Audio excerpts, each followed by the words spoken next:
Jumpa lagi bersama saya, Fikri Wardana, dalam program Redaksi 33 yang akan menyajikan berbagai informasi yang sayang untuk dilewatkan. Berikut cuplikan beberapa berita yang dirangkum dalam Redaksi 33 kali ini. Calon Wali Kota Samarinda, Andi Harun, bantu warga korban kebakaran di Jalan Lambung Mangkurat. Jenazah pemancing asal Balikpapan yang hilang 11 hari lalu ditemukan warga mengapung di perairan Sulawesi Tengah. Kita awali Redaksi 33 edisi kali ini. Perburuan burung enggang masih berlangsung di Kalimantan karena adanya pembeli yang berminat di pasar internasional. Di Tiongkok, paruh burung satwa dilindungi tersebut dihargai 9 juta rupiah per gramnya.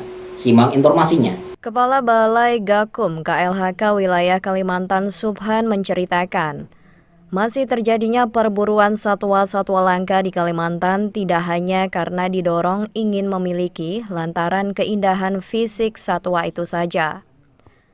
Seperti perburuan burung enggang atau yang disebut dengan nama lokal julang jambul hitam, karena burung itu laku di pasaran internasional. Untuk fluktuatif, tetapi yang pertama itu dihargai dari estetikanya. Dari estetikanya dan keindahannya sendiri. Dari keindahan ini cukup mahal dan fantastis apabila sesuai dengan apa yang dikatakan oleh Kepala Balai Gakum tadi. Itu harga di sini. Kalau harga dulu pasti mahal. Memang di kasus-kasus sebelumnya penjualan julangnya itu sangat meningkat sekali. Paruhnya sangat diincar karena banyak manfaat.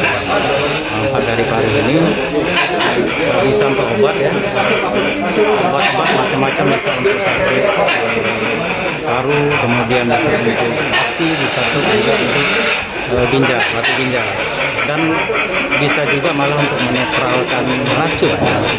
Petugas Polhut Kehutanan dan Balai Gakum KLHK masih menyelidiki apakah penangkapan salah seorang oknum masyarakat berinisial S 32 tahun di Samarinda terkait juga sebagai pemasok permintaan pasar internasional. Iya, memasarkan secara online. Pokoknya mau dijual ke luar negeri Pak ya? Untuk sementara ada hasil penyelidikan yang terjual baru 3 ekor itu di Samarinda dan juga di Kalimantan Selatan. Nah, terkait ke depannya itu bagaimana tentunya tergantung dari yang memesan. Petugas penegak hukum belum menemukan keterkaitan tersangka S dalam perdagangan internasional. Tersangka mengaku sudah menjual 3 ekor burung enggang pada peminat lokal saja. Dia sendiri memperoleh burung-burung yang dilindungi itu dari membeli di Kutai Timur dan Kalimantan Selatan. Tersangka S ditangkap dengan barang bukti 5 ekor burung enggang dan 1 ekor burung elang. Dia terancam dengan pasal 21 ayat 2 huruf A, JO pasal 40 ayat 2, Undang-Undang Nomor 5 Tahun 1990 tentang konservasi sumber daya alam dan ekosistemnya, dengan hukuman penjara paling lama 5 tahun dan denda paling besar 100 juta rupiah. Tim Kaltim TV Hardin melaporkan.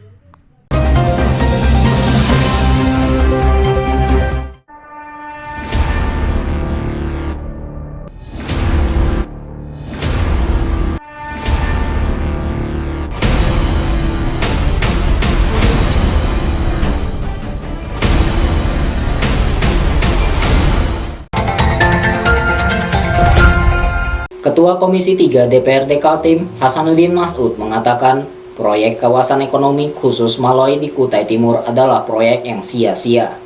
Proyek tersebut sudah menguras APBD Kaltim, tapi tidak menarik bagi kalangan investor. Simak informasinya. Pernyataan keras disampaikan oleh Ketua Komisi 3 DPRD Kaltim, Hasanuddin Mas'ud. Politisi Golkar yang juga berasal dari pengusaha itu menyebut, kawasan ekonomi khusus Maloy yang dibangun oleh Gubernur Kaltim zaman Awang Faruk Ishak sebagai proyek yang sia-sia. Jalan penghubungnya aja itu masih beratusan kilo yang harus kita investasikan. Terus siapa yang mau pakai? Karena itu bagian utara itu sisi pelabuhan sedikit.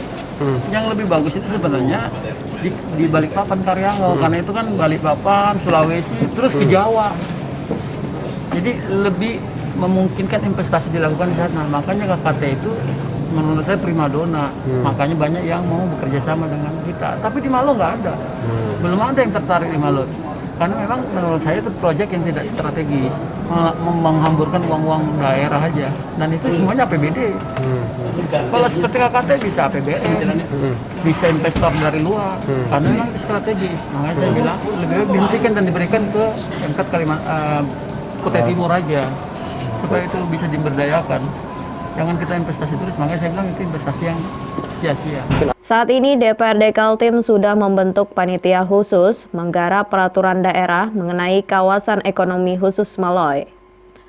Perda itu dibutuhkan untuk mengatur tata kelola pelabuhan dan kawasan sekitar Maloy. Pansus sudah mengumpulkan data-data dan tinggal beberapa langkah lagi menyelesaikannya. Pansus mulai mewacanakan uji publik untuk mendapatkan masukan melengkapi perda tersebut. Ditanyakan tentang sudah adanya investor yang ingin masuk ke Maloy, tapi terhalang belum adanya perda, Hasanuddin Mas'ud meragukannya. Nah, kita lihat ini di pelabuhan Palaran. Itu kan antara Pelindo dan Samudra Indonesia. Baru Pemkab punya tanah. Nah, itu lebih bagus punya kerjasama seperti itu. Jangan yang seperti Maloy yang semua APBD masuk ke situ. Nggak ada investor lain yang masuk. Nah, itu saya bilang Maloy merupakan investasi yang sia-sia menurut saya. Walaupun ada sudah 17 calon investor yang ingin masuk. Nggak ada, sampai sekarang nggak terrealisasi. 17 itu belum terrealisasi. Itu kan hanya aja keinginan Pemkot terutama gubernur yang lama. Hasanuddin mengusulkan agar pelabuhan Maloy diserahkan saja ke Pemkab Kutai Timur agar APBD Kaltim tidak terbebani proyek pelabuhan itu. Tim Kaltim TV Hardin melaporkan.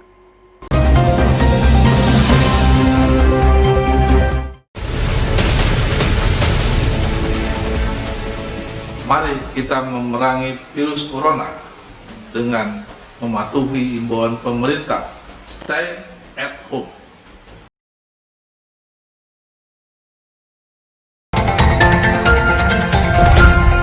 Bakal calon wali kota Samarinda, Andi Harun berdialog dengan korban kebakaran di Jalan Lambung Mangkurat, Gang Mastur. Selain melihat dari dekat penderitaan para korban, Ketua Partai Gerindra Kaltim ini memberikan bantuan uang tunai untuk membantu kebutuhan. Didampingi oleh para anggota DPRD Kota Samarinda dari fraksi Gerindra dan sejumlah pengurus partai, Andi Harun melakukan belusukan ke lokasi dan dapur umum para korban kebakaran di Jalan Lambung Mangkurat, Kelurahan Pelita, Kecamatan Sungai Pinang. Berdialog dengan para korban dan Ketua RT, Andi Harun mendengar keinginan para warga agar dibantu akses jalan. Pemukiman penduduk yang mengalami musibah kebakaran berada di kawasan padat dengan akses jalan sempit dari jembatan kayu. Ketika terjadi kebakaran, akses jalan itu ikut rusak terbakar. Musibah kebakaran itu terjadi 6 Juni 2020 subuh hari, menghanguskan rumah yang dihuni 36 kakak atau 103 jiwa. Saya dan tim memilih hari ini memberikan bantuan berupa uang tunai sebesar 250.000 per kakak. Amin. Mungkin dengan bantuan uang tunai ini warga bisa memilih mau dia ini setidak-tidaknya dulu kunjungan saya pada hari ini. Mudah-mudahan akan ada lagi bantuan selanjutnya. Ya. Jadi saya langsung serahkan melalui Pak RT ini sudah diamplopi semua, tinggal dibagi bermanfaat buat warga, mudah-mudahan menjadi amal jariah. Demikian saja penyambutan penyerahan bantuan pada hari ini. Sekian. Assalamualaikum warahmatullahi wabarakatuh. Andi Harun mengaku prihatin dengan penderitaan para korban yang sementara ini ditampung di tempat keluarga atau di tempat pengungsian.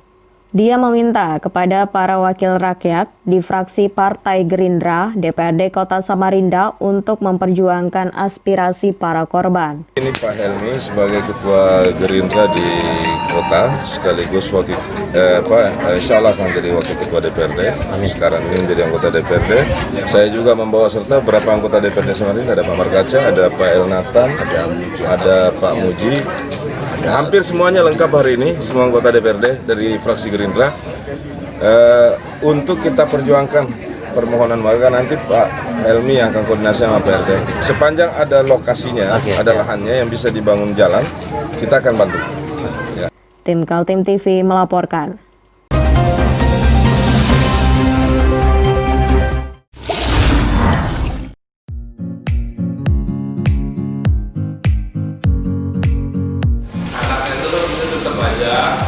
Cara mudah beriklan digital di Kaltim TV.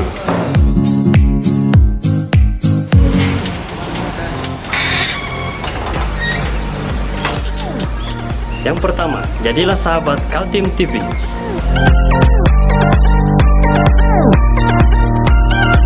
Dengan Rp1.000.000, para sahabat mendapat 20 kali tayang di slot berita kamu.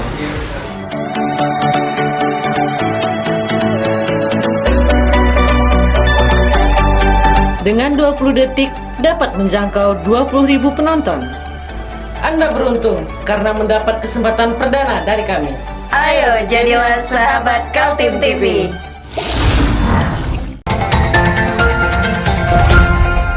Setelah 11 hari hilang di Laut Selat Makassar, jenazah pemancing bernama Bima, warga Balikpapan, ditemukan mengapung oleh warga Desa Sabang, Kecamatan Diampelas, Kabupaten Donggala, Provinsi Sulawesi Tengah.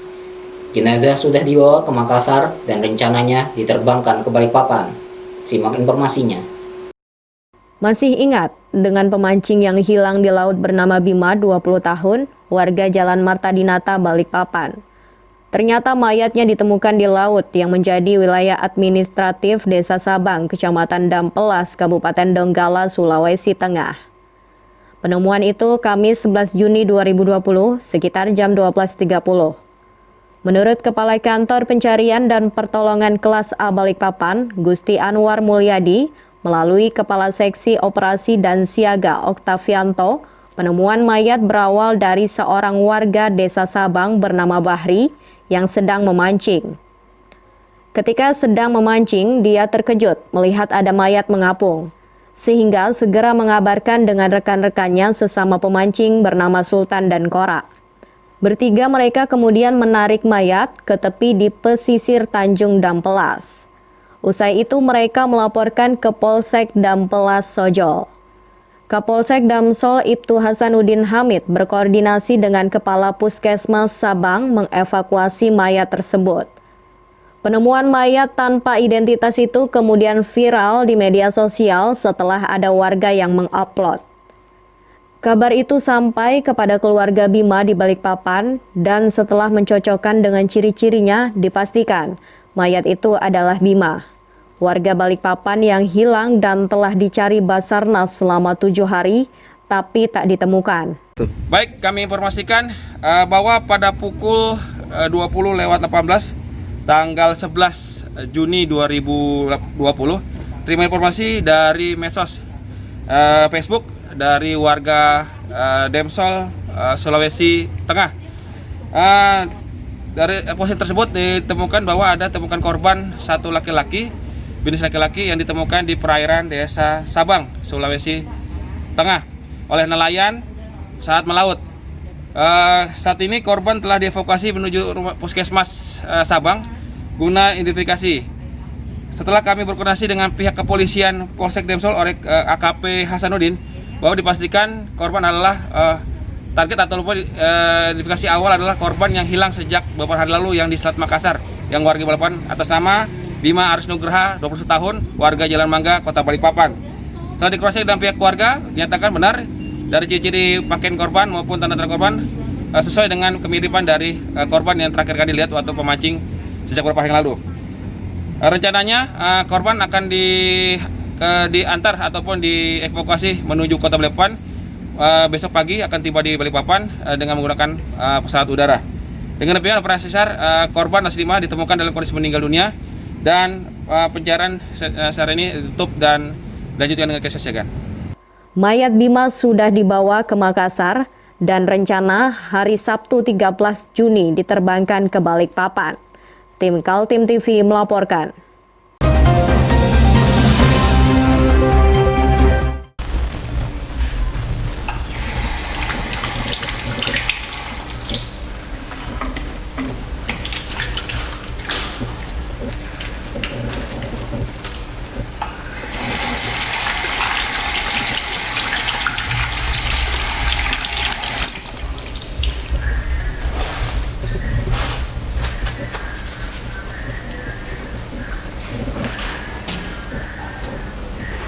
Meskipun di rumah saja, kita tetap selalu menjaga kesehatan, cuci tangan, menggunakan hand sanitizer.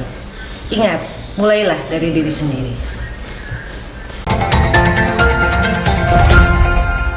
Polresta Balikpapan kembali membagikan bantuan sosial berupa sembako kepada Laskar Pemuda Adat Dayak Balikpapan.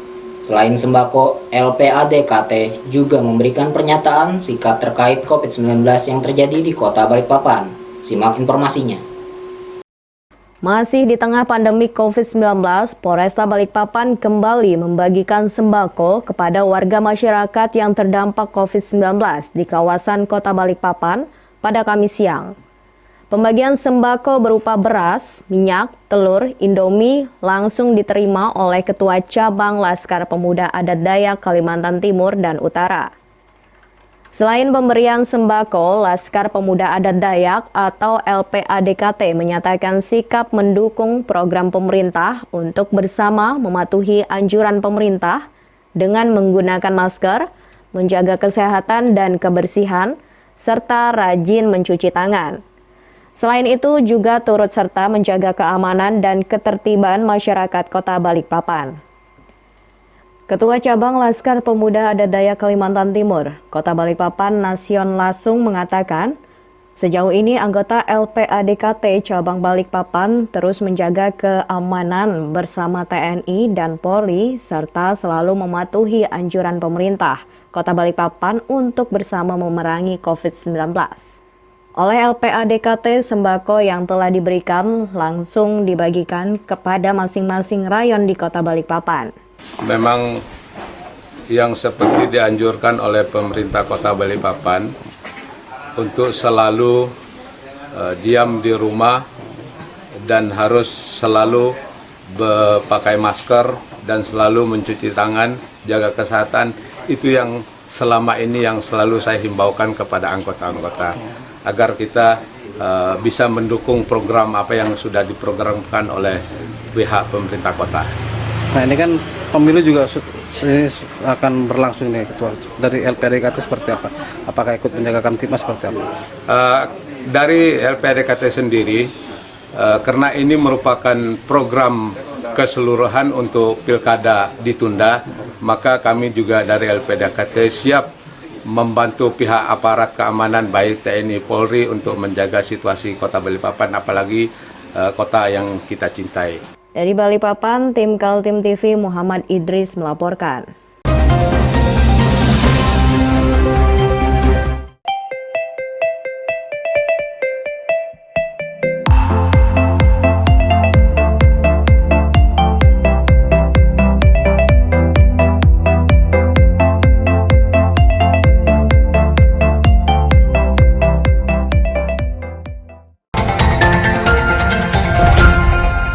Perusda-perusda di Kalimantan Timur belum juga bisa dibenahi.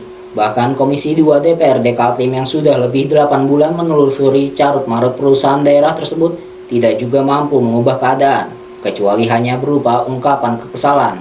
Simak informasinya.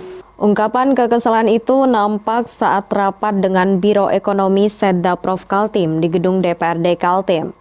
Seyogyanya, acara rapat mengenai laporan keterangan pertanggungjawaban Gubernur alias LKPJ Gubernur Kaltim, tetapi berubah menjadi ajang pelampiasan kekesalan para legislator terhadap perusda-perusda di bawah pembinaan Pemprov Kaltim. Awalnya anggota DPRD Kaltim Rusman Yakub yang meledak-ledak menyebut Perusda PT Kaltim Karyangau Terminal atau KKT sebagai perusda siluman, karena tidak jelas siapa induknya dan malah berkelahi terus dengan PT MBS atau Melati Bakti Satya. Padahal MBS adalah perusda induk yang ditunjuk Gubernur Kaltim untuk mewakili Pemprov Kaltim di PT KKT. Usai Rusman Yakub, kekesalan ditumpahkan juga oleh Baharudin Demo. Politisi PAN ini mengkritik peran Pemprov Kaltim sebagai pembina yang cenderung membiarkan terjadinya carut-marut perusda, seperti di Agro Kaltim Utama, KKT, dan juga PT Migas Mandiri Pratama. Posisi pembina itu sebenarnya seperti apa? Karena kenapa saya mau tanya ini, di perusda ini kan banyak problem. harus kita akui Pak, banyak problem. Dan yang menjadi kaget misalnya saya di Komisi 2, uang APBD itu kan banyak Perusda meminjamkan ke anak-anak perusahaan. Kadang tidak ada agunan, kadang tidak ada syarat gitu Pak. Misalnya contoh Agro Kaltim Utama. Apakah Perusda-Perusda yang menurut saya bermasalah ini bisa ditegur kah atau diapa gitu Pak Najirin? Karena mohon maaf Pak, kalau begini saya mau bilang duit APBD yang sudah dimasukkan ke banyak Perusda ini akan hilang Pak dengan sendirinya. Dan orang ini menikmati person-person kadang.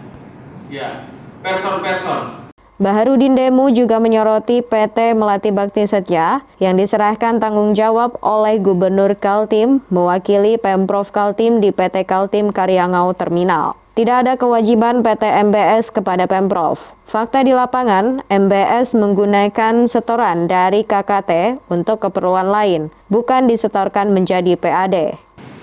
Dalam perjanjian antara Pak Gubernur dan MBS, tadi malam saya baca data itu, saya tidak menemukan memang ada kewajiban dari MBS dari perjanjian itu.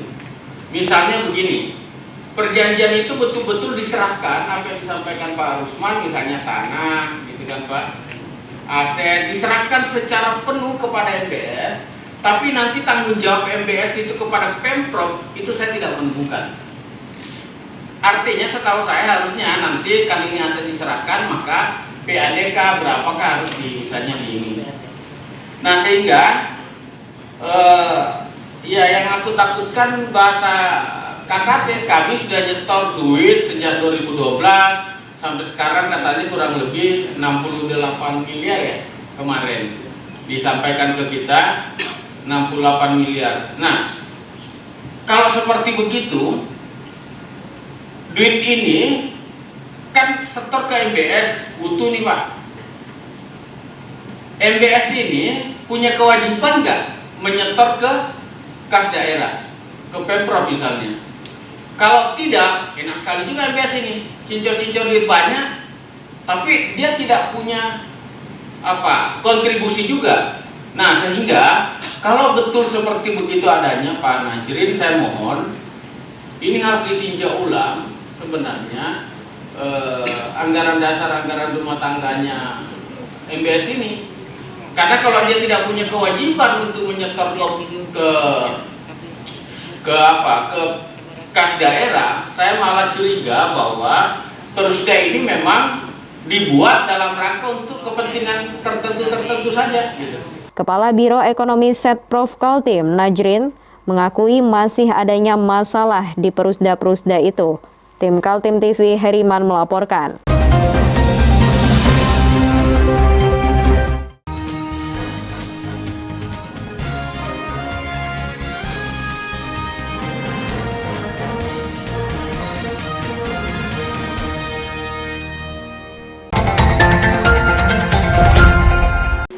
Dua badan usaha milik daerah yang sudah mampu memasok pendapatan juga disoroti anggota DPRD Kaltim, yaitu PT Migas Mandiri Pertama dan PT Kaltim Karyangau Terminal. Kedua perusahaan dianggap masih semau-maunya memainkan keuangan.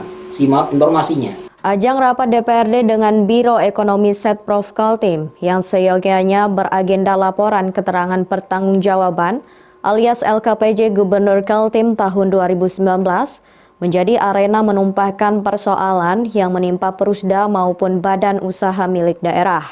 Sebab, selain masih banyak yang bermasalah dan tidak sehat, Perusda yang sudah mampu memasok pendapatan juga masih begitu longgar aturannya.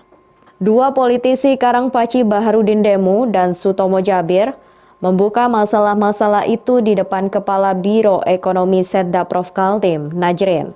Dua perusahaan yang menjadi sorotan mereka, yakni PT Migas Mandiri Pratama dan PT Kaltim Karyangau Terminal.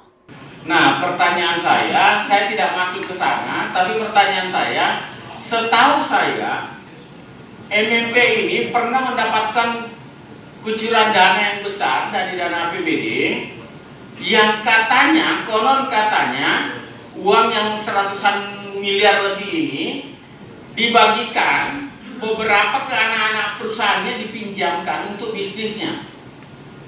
Ya, nah sampai sekarang ditanya apa nih anak-anak perusahaan bisnisnya nih, setor ke apa, ke MMP? Kan tidak juga itu. Malah piutang-piutang, kalau piutang ditagih dong. Kalau dia tidak bisa nagih, ambil asetnya. Kalau tidak ambil aset berarti sengaja kau membiarkan duit itu habis untuk ini. Dana PI atau Participating Interest yang disebut Baharudin Demu adalah dana yang diterima Kaltim dari pengelolaan sumur migas di wilayah kerja Mahakam yang dulu dikenal dengan nama Blok Mahakam. Karena Kaltim mendapat saham PI 10%, sejak tahun lalu Kaltim melalui PT MMP sudah menerima bagian dividen. Sorotan lain disampaikan oleh Sutomo Jabir, politisi yang sejak awal konsen soal perusda ini menyoal PT Kaltim Karyangau Terminal yang berada di bawah induknya PT Melati Bakti Setia. Menurut wakil rakyat dari Partai Kebangkitan Bangsa itu, walaupun KKT sudah menyetorkan pendapatan ke MBS, tapi Kaltim tidak tahu apakah itu benar-benar yang menjadi haknya.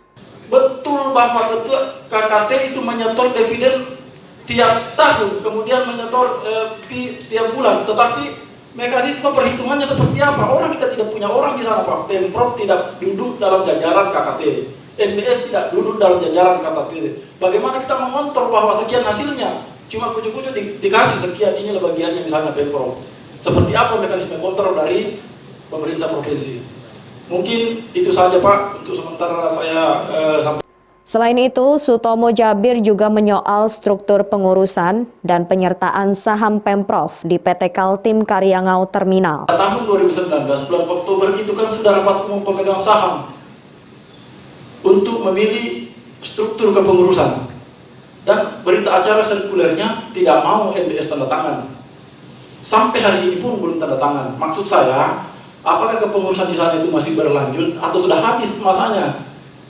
Ini kan masih, kalau sudah habis berarti kan sepihak, tanpa persetujuan MBS pun, tanpa persetujuan Pemprov pun bisa berlanjut.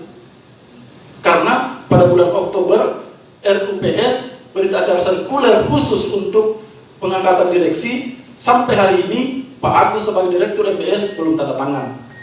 Nah, seperti apa dan seperti apa kebijakan Pemprov dalam hal ini mengenai persoalan ini.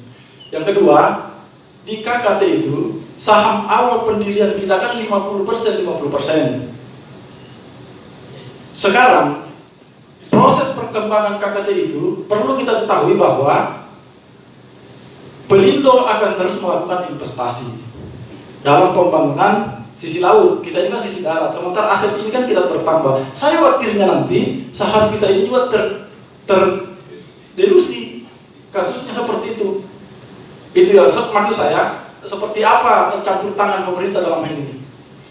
Karena apakah ketika Pelindo melakukan perkembangan usaha di sana itu laporan dulu ke Pemprov, saya membangun ini dan sebagainya. Tim Kaltim TV, Heriman Hardin melaporkan. Informasi tadi menutup jumpa kita dalam redaksi 33 edisi kali ini.